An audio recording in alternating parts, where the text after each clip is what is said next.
Tabiriba amadi miteng tabiriba sungbu ahan bamaktada ikai kumnajari. Ngasi amuk pumnamakidamag sem saduna pujarakliba film asigi maming Catwoman. Hairiba film asi 2004 gi July 23rd ta release tawkiba action amasung fantasy da base tawba film amani. Film se horakpada conference ama tawrami. Conference aduda beauty expert ani yawrami. Makoi anigi manungda amadi nupini. Mahaki maming Lauren kawi. Conference aduda makoina sapon amasung cream na chingba polam kaya puthokpagi maramda hairami. Makoigi product sing adugi ambassador Lauren na oy. Adubo makoina atopa ama brand ambassador oy na khalami. Product adugi ambassador oy na atopa nupi ama Lauren ge mahutta utli. Madu uraga Lauren yamna sauninglami. Adubo mahaki asawba adu mayamda khangalamde. Maramdi makoigi cream adu athubada marketa launch tawbagi matam oibana. Lauren wa amata ngangdana tumina laiki. Atopa beauty expert adu company adugi owner masamakni.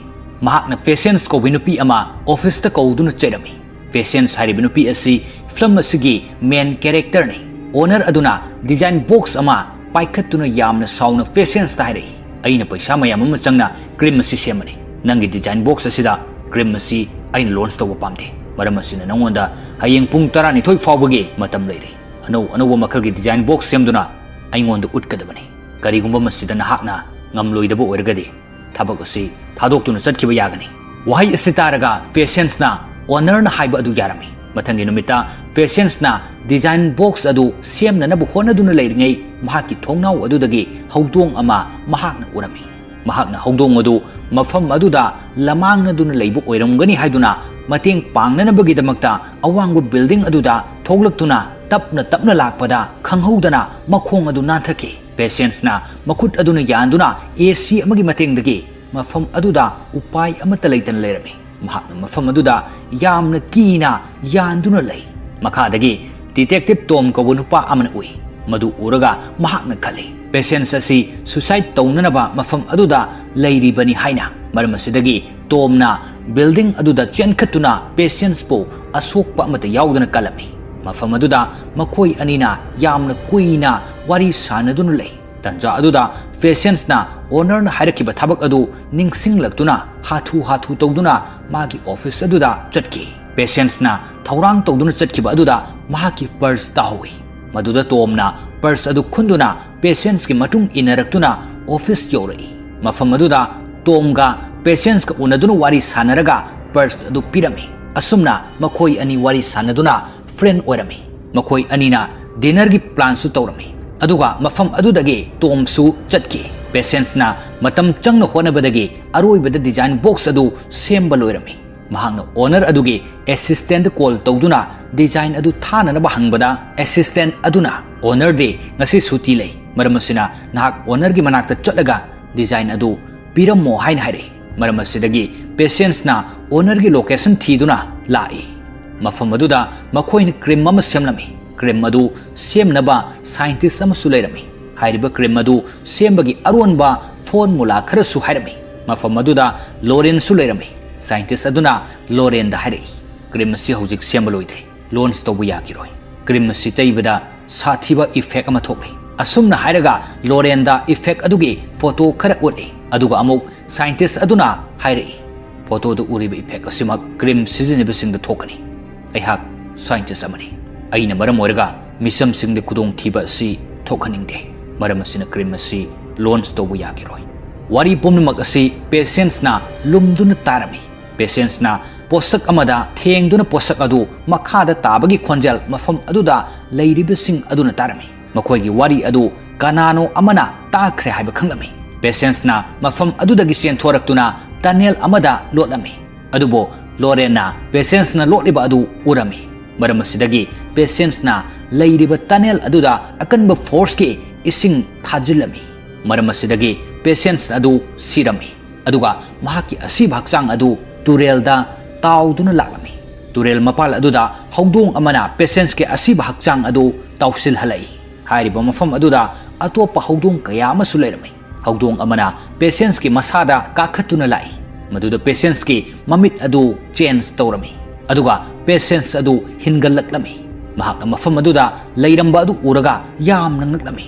mahakna arapada leiba khudingmakpu yamna nakna ui aduga apik apiko posaksu yamna chawna ui patients na pumnamak asi nakanda thamduna owner da design box adu sinabagi matam thengle haiduna mafam adudagi mayum tamna lai patients na magi owner adu da design box adu pibad owner aduna matam hen khre haiduna thabaktagi patients pu tan thoraki patients na thabak adudagi tan thorakpagi yamna nungaitana lakpada tonga dinner plan lai kibani haina ningsing laktuna coffee amada sorry haina iduna tomda puraktuna pirami makoi ani coffee thakminaraba matungda basketball su sanarami patients na masada hanadagi haisingba amasung active oiba adu faurami mafam adudagi patients na mayumda lakpada mana hana masagi kari amata khandana haudong amagi kannanaba lakhiba haudong adu mayumda leirami patients na haudong adu uraga khale madudi masada awonba malakhiba adu haudong adugi maramdagini haina patients na haudong adu laukhatuna mangaktagi chain adu lauthoklaga haudong mapu adugi address adu da chalami patients na address adu da laknaba matungda khangi madudi hairiba haudong asi achamba haudong nate asiba mibo hingat hanba ngamba haudong ni haina patients na mahak thodok adugi ahingda sirba matungda haudong asina hingat halakpani haibasu khanglami haudong adugi mapuna patients ta marks ama piraktuna hairi masiloksino aduga nangi power adu chumna sijino mathangi senda patients na mayumda laktuna leiringaida mamanabi amage ko laklami mamanabi aduda patients na tom amasung mahaki wari pumnamak lirami mamanabi aduna patients ta dress ama gift tawraklami namit aduda patients na dress adu setuna bike thoduna tomga unaba laklami mahakna sumlakpada huranba kharana jewelry dukan amadagi huranba urami maram asidagi Catwoman haibadi patients na dukan adu da changduna huranba sing adu loina phuduna jewelry sing adu mayumda puduna lai mathangi numita patients na jewelry sing adu uraga mahakna mafam adu da jewelry sing purakleba adu aranbani haina khalaklami maram asina mahakna jewelry sing adu envelope amada hapsinduna sorry haina iraga police station da yoholami patients na mahaki mamanabi adugi manakta lakpada cream adu thengnabadagi khanglami madudi cream adu mafung fana semba loidringaida launch tawkhre haiba maram asina mahakna cream safam location adu da lai mahakna Catwoman gi dress setuna marks ublaklami mahakna mafam adu da yawraklaga yengba matamda Loren gi cream saba scientist adu siduna taba urami patients na thodok adu yengduna leiringaida guard ama lai maduda guard aduna scientist adu patient na hatpani haina khalami maram asidagi guard aduna alarm khonghalami alarm adu khongbadagi mafam aduda guard mayam ama laktuna patients na scientist adu hatpani haiduna nongmaina kapi adubo patients na mafam adudagi chelaktuna Loren gi manakta lai Loren na patients ta hari atopa beauty expert singna cream asi asoiba leire haiba khangna launch townanaba thorang tori patients na Loren gi wa si taraga khangi madudi Loren su atai beauty expert sing adugi mayukta lei haiba Loren na makoi sing adudagi laman khumba su pamlami maramdi manataba atopa ama ambassador ohen khibagi haiduna maram asidagi makoi anina manaduna plan ama tawrami makoi sing adu makoi gi aranba adugi proof ka loinana phaduna mayamda khangansi haina plan tawrami Loren na patients ta mobile phone ama pirami makoi ani pau faunana bahaiduna mathangi senda tomna office ta thabak tawduna leiringaida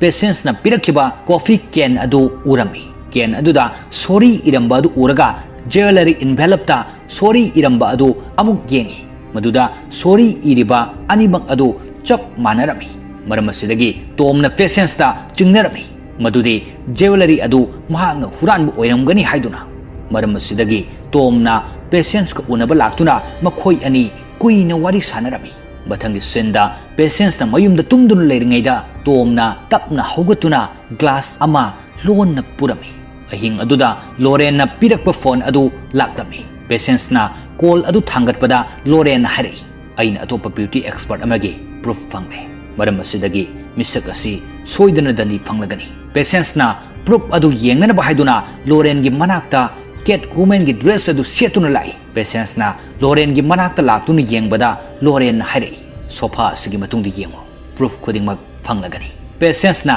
sofa ꯇꯝꯅ ꯌꯦꯡꯕ ꯂꯥꯛꯄꯗ beauty expert ꯑꯃꯒꯤ ꯑꯁꯤꯕ ꯍꯛꯆꯥꯡ ꯑꯃ ꯂꯩꯔꯝꯃꯤ꯫ ꯑꯁꯤꯕ ꯍꯛꯆꯥꯡ ꯑꯗꯨ ꯎꯕꯗ ꯍꯧꯗꯣꯡ ꯑꯃꯅ ꯍꯥꯠꯄꯗꯧꯅ ꯁꯣꯛꯂꯝꯃꯤ꯫ ꯂꯣꯔꯦꯟꯅ ꯄꯦꯁꯦꯟꯁꯇ ꯍꯥꯏꯔꯛꯏ, ꯑꯩꯅ ꯃꯨꯟꯅ ꯈꯪꯏ, ꯍꯧꯖꯤꯛꯁꯨ ꯀ꯭ꯔꯤꯝ ꯑꯗꯨꯗ ꯑꯋꯥꯠꯄ ꯀꯌꯥ ꯂꯩꯔꯤ, ꯃꯔꯝ ꯑꯁꯤꯗꯒꯤ ꯁꯥꯏꯗ ꯏꯐꯦꯛ ꯂꯥꯛꯈꯤꯒꯅꯤ꯫ ꯃꯁꯤ ꯑꯣꯏꯔꯕꯁꯨ ꯑꯩꯅ ꯀ꯭ꯔꯤꯝ ꯑꯗꯨ ꯂꯣꯟꯆ ꯇꯧꯕ ꯄꯥꯝꯃꯤ, ꯃꯔꯝꯗꯤ ꯑꯩꯍꯥꯛ ꯄꯩꯁꯥ ꯄꯥꯝꯃꯤ꯫ ꯄꯩꯁꯥ ꯈꯛꯇꯅ ꯑꯩꯒꯤ ꯃꯥꯏ ꯄꯥꯛꯄꯅꯤ꯫ ꯑꯩꯅ ꯀꯅꯥ ꯑꯃꯇꯒꯤ ꯃꯊꯧ ꯇꯥꯗꯦ, ꯑꯩꯅ ꯈꯪꯏ꯫ ꯑꯍꯤꯡ ꯑꯗꯨꯗ ꯅꯪꯅ ꯑꯩꯈꯣꯏꯒꯤ ꯋꯥꯔꯤ ꯇꯥꯈ꯭ꯔꯦ ꯍꯥꯏꯕ, ꯅꯪꯅ ꯃꯔꯝ ꯑꯣꯏꯔꯒ ꯀ꯭ꯔꯤꯝ ꯑꯁꯤ ꯂꯣꯟꯆ ꯇꯧꯍꯜꯂꯣꯏ ꯍꯥꯏꯕꯁꯨ ꯑꯩꯅ ꯈꯪꯈꯤ꯫ ꯃꯔꯝ ꯑꯁꯤꯅ ꯑꯩꯅ ꯅꯪꯕꯨ ꯇꯔꯥꯏꯅ ꯂꯧꯈꯤꯗꯕꯅꯤ꯫ ꯍꯧꯖꯤꯛꯇꯤ ꯅꯍꯥꯛ ꯕ꯭ꯌꯨꯇꯤ ꯑꯦꯛꯁꯄꯔꯠ ꯑꯁꯤ ꯍꯥꯠꯄꯒꯤ ꯃꯔꯥꯜꯗ ꯖꯦꯜꯗ ꯆꯪꯂꯒꯅꯤ꯫ ꯑꯁꯨꯝꯅ ꯍꯥꯏꯕꯒ ꯂꯣꯔꯦꯟꯅ ꯃꯌꯨꯝꯒꯤ ꯑꯦꯂꯥꯔꯝ ꯑꯗꯨ ꯈꯣꯡꯍꯜꯂꯝꯃꯤ꯫ ꯃꯐꯝ ꯑꯗꯨꯗ ꯒꯥꯔꯗꯁꯤꯡ ꯂꯥꯛꯇꯨꯅ ꯄꯦꯁꯦꯟꯁꯄꯨ ꯍꯥꯠꯅꯅꯕ ꯇꯧꯔꯝꯃꯤ꯫ ꯄꯦꯁꯦꯟꯁꯅ ꯆꯦꯟꯊꯣꯔꯛꯇꯨꯅ ꯂꯥꯛꯏ꯫ ꯃꯗꯨꯗ ꯇꯣꯝꯅ ꯅꯣꯡꯃꯩ ꯄꯥꯏꯗꯨꯅ ꯂꯩꯔꯝꯃꯤ꯫ ꯃꯈꯣꯏ ꯑꯅꯤ ꯀꯨꯏꯅ ꯐꯨꯅꯔꯕ ꯃꯇꯨꯡꯗ ꯄꯦꯁꯦꯟꯁꯅ ꯇꯣꯝꯕꯨ ꯗꯤꯁꯇ꯭ꯔꯦꯛ ꯇꯧꯔꯝꯂꯒ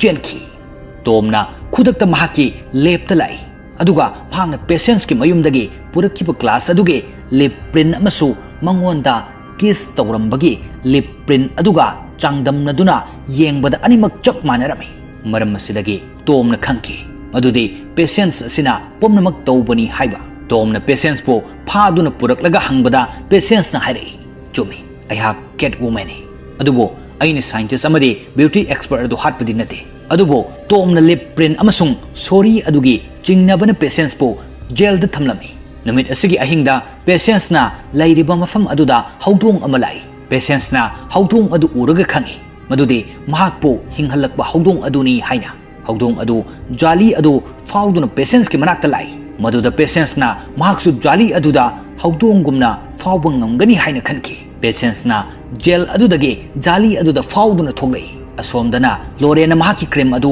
ꯂꯣꯟꯆ ꯇꯧꯅꯅꯕ ꯍꯥꯏꯗꯨꯅ ꯊꯧꯔꯥꯡ ꯇꯧꯗꯨꯅ ꯂꯩ꯫ ꯃꯐꯝ ꯑꯗꯨꯗ ꯄꯦꯁꯦꯟꯁꯅ ꯂꯥꯛꯇꯨꯅ ꯂꯣꯔꯦꯟꯗ ꯀ꯭ꯔꯤꯝ ꯑꯗꯨ ꯂꯣꯟꯆ ꯇꯧꯗꯅꯕ ꯍꯥꯏꯔꯝꯃꯤ꯫ ꯑꯗꯨꯕꯨ ꯂꯣꯔꯦꯟꯅ ꯄꯦꯁꯦꯟꯁꯀꯤ ꯋꯥ ꯑꯗꯨ ꯇꯥꯗꯅ ꯌꯦꯠꯅꯔꯝꯃꯤ꯫ ꯃꯐꯝ ꯑꯗꯨꯗ ꯇꯣꯝꯁꯨ ꯄꯦꯁꯦꯟꯁꯄꯨ ꯐꯥꯅꯅꯕ ꯍꯥꯏꯗꯨꯅ ꯂꯥꯛꯏ꯫ ꯃꯗꯨꯗ ꯇꯣꯝꯅ ꯄꯦꯁꯦꯟꯁ ꯑꯃꯁꯨꯡ ꯂꯣꯔꯦꯟꯅ ꯁꯥꯟꯅꯔꯤꯕ ꯋꯥꯔꯤ ꯑꯗꯨ ꯇꯥꯔꯝꯃꯤ꯫ ꯋꯥꯔꯤ ꯑꯗꯨ ꯇꯥꯔꯒ ꯇꯣꯝꯅ ꯄꯦꯁꯦꯟꯁ ꯂꯥꯟꯗꯦ, ꯂꯥꯜꯂꯤꯕꯗꯤ ꯂꯣꯔꯦꯟꯅꯤ ꯍꯥꯏꯕꯁꯤ ꯈꯪꯂꯝꯃꯤ꯫ ꯂꯣꯔꯦꯟ ꯑꯃꯁꯨꯡ ꯄꯦꯁꯦꯟꯁ ꯌꯦꯠꯅꯔꯝꯕꯗꯒꯤ ꯌꯥꯝꯅ ꯁꯥꯊꯤꯅ ꯐꯨꯅꯔꯛꯂꯝꯃꯤ꯫ ꯃꯈꯣꯏ ꯑꯅꯤ ꯀꯨꯏꯅ ꯐꯨꯅꯔꯕ ꯃꯇꯨꯡꯗ ꯂꯣꯔꯦꯟ ꯕꯤꯜꯗꯤꯡ ꯃꯈꯥꯗ ꯇꯥꯈꯤ, ꯑꯗꯨꯒ ꯈꯨꯗꯛꯇ ꯁꯤ꯫ ꯃꯐꯝ ꯑꯗꯨꯗ ꯇꯣꯝꯁꯨ ꯂꯥꯛꯂꯝꯃꯤ, ꯑꯗꯨꯒ ꯄꯦꯁꯦꯟꯁꯇ ꯍꯥꯏꯔꯛꯏ, ꯃꯥꯂꯦꯝꯒꯤ ꯑꯣꯏꯅ ꯂꯣꯔꯦꯟ ꯑꯁꯤ ꯀꯦꯠꯋꯨꯃꯦꯟꯅ ꯍꯥꯠꯄꯅꯤ꯫ ꯅꯉꯣꯟꯗ ꯃꯁꯤꯒꯤ ꯃꯔꯥꯜ ꯀꯔꯤ ꯑꯃꯠꯇ ꯂꯩꯔꯣꯏ, ꯃꯔꯝꯗꯤ ꯅꯍꯥꯛ ꯍꯧꯖꯤꯛꯁꯨ ꯖꯦꯜ ꯃꯅꯨꯡꯗ ꯂꯩꯔꯤꯕꯅꯤ꯫ ꯄꯦꯁꯦꯟꯁꯅ ꯇꯣꯝꯒꯤ ꯋꯥ ꯑꯗꯨ ꯇꯥꯔꯒ ꯄꯨꯝꯅꯃꯛ ꯒ꯭ꯌꯥꯟ ꯇꯥꯔꯛꯂꯝꯃꯤ꯫ ꯃꯔꯝ ꯑꯁꯤꯗꯒꯤ ꯄꯦꯁꯦꯟꯁꯅ ꯍꯟꯗꯨꯅ ꯖꯦꯜ ꯑꯗꯨꯗ ꯆꯪꯂꯝꯃꯤ꯫ ꯃꯊꯪꯒꯤ ꯅꯨꯃꯤꯠꯇ ꯃꯤꯌꯥꯝꯅ ꯂꯣꯔꯦꯟꯕꯨ ꯀꯦꯠꯋꯨꯃꯦꯟꯅ